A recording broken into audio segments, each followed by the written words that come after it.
for joining us from the halls of justice. We have some very special guests with us today.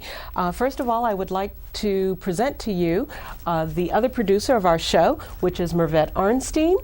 Thank you for being here today, Murvet. Thank you. And we have some very special guests. We have Judge Diaz with us, who is held over from our first show, and we kept him with us.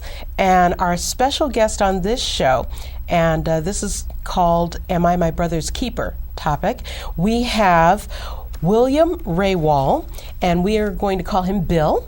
He is the senior partner of Rehwald, Glasner, and Chaliff. Yes. Woo, I got that right. And his client is just all over the news. He's exploding and blowing up CBS, Channel 2, Channel 4, everywhere you go. This is Mr. Stephen Moore, former FBI agent, and we're here to talk about the Amanda Knox trial. Great. You're an advocate. I'm an advocate of her innocence. Okay. And this is going to be one of the hottest shows of my life. And I have Mr. Rehwald to thank for this. Once again, Judge Diaz, thank you for staying. Murvet, you've got a heart of gold. And I'm going to start off, Mr. Moore, if you don't mind. Mr. Rehwald, tell us a little bit about yourself. You can tell us a little bit about your firm, and how did you come across Mr. Stephen Moore? How did you meet him? Well, I've been practicing law for almost 40 years, and I've been doing employment law for about the last 25 years. And Steve had an employment problem with Pepperdine, and we have a lot of common friends. And his father and I are good friends, and so Steve and his wife came in to see me, and that's how we connected a relationship. You are an excellent person and an outstanding attorney. Mr. Moore, you're very lucky. Mr. Moore. Yeah. Not that we probably need to, but tell us a little bit about yourself. I retired a couple of years ago from the FBI. I did 25 years investigating just about everything. I ended up spending a lot of time overseas investigating terrorism. I was in charge of counterterrorism investigations for Asia, Pakistan, that group, and I've worked again just about everything from fraud to murder to international terrorism. Wow. Okay, and Judge Diaz, you are in charge of dependency court? I do. That's what I do for a living, and I've been on the bench for a little over 30 years. Thank you very much. And Murvet, your husband is an outstanding arms dealer. So, with that being said, we feel very safe. Mr. Moore, go ahead. I wish I had known your husband when I was in the bureau.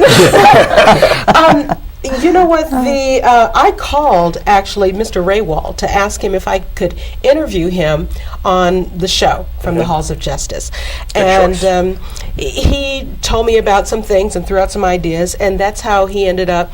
I got Mr. Stephen Moore to come on the show with Mr. Rehwald. So my question would be, if you would be so kind, set up for us the Amanda Knox trial, some of the players, and not players, because unfortunately someone was killed. There was a murder in this matter. But if you could name the major people in this case. Well, the first person you have to name or I have to name is Meredith Kircher. Mm-hmm. She's a British student. She was 20 years old, I believe. She was studying in Italy, and she was found murdered and sexually assaulted in her room in Perugia, Italy. Okay, that's a victim. Amanda Knox was one of her roommates, along with two other Italian girls. Amanda Knox's boyfriend is a man named Raphael, and another player is a man named Rudy Gade. Mm-hmm. And Rudy Gade is a small-time drug dealer, known burglar, a man who was known to carry a knife, had broken into a daycare center 3 days before Meredith's murder, and was just a known criminal problem in town. Okay. Those are the major players. Okay. And finally there was a man named Giuliano Menini, who is a somewhat mentally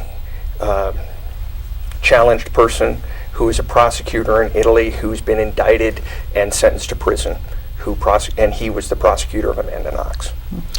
Now, so far you have been on, was it Good Morning America? And I've been on every network at least twice now. I know that they had a special going on 2020. They've made a movie. You've been interviewed after the movie.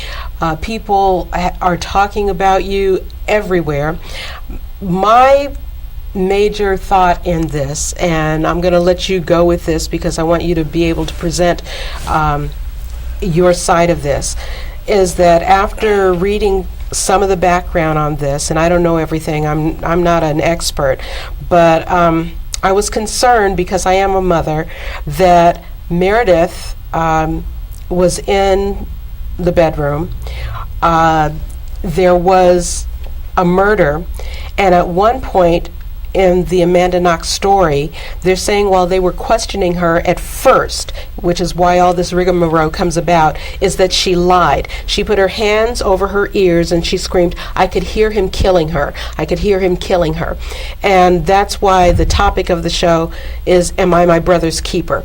I was really upset. I don't believe that she murdered this girl. I wasn't there. Should she spend 26 years in prison because something happened that was a tragedy? It's hard for me as a woman to come home to see blood in my bathroom or on the floor and not investigate further. So tell us the on-take of this story from your perspective. Okay, let me tell you first that what has happened here is probably one of the greatest pieces of anti-human propaganda that I have seen since the 30s.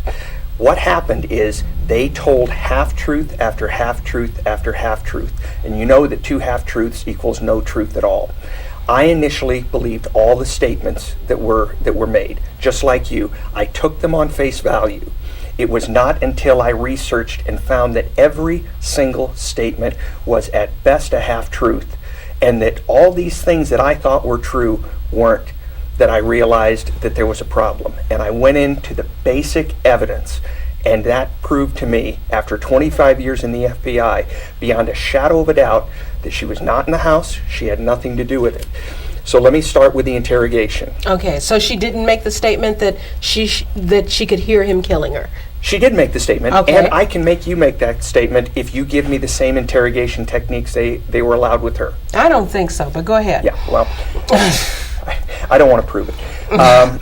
Here's an interrogation technique that is used by intelligence services of third world countries.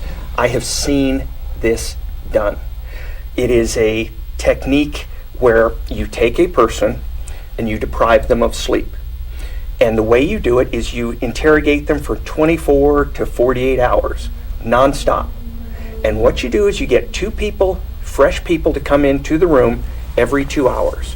And their job is not to interrogate you, it is to scare you, to get you agitated, to get you frightened and disoriented. They did this to Amanda all day on a Friday, sent her home, and then called her back at 11 o'clock at night. Or 10:45, I believe, to be exact.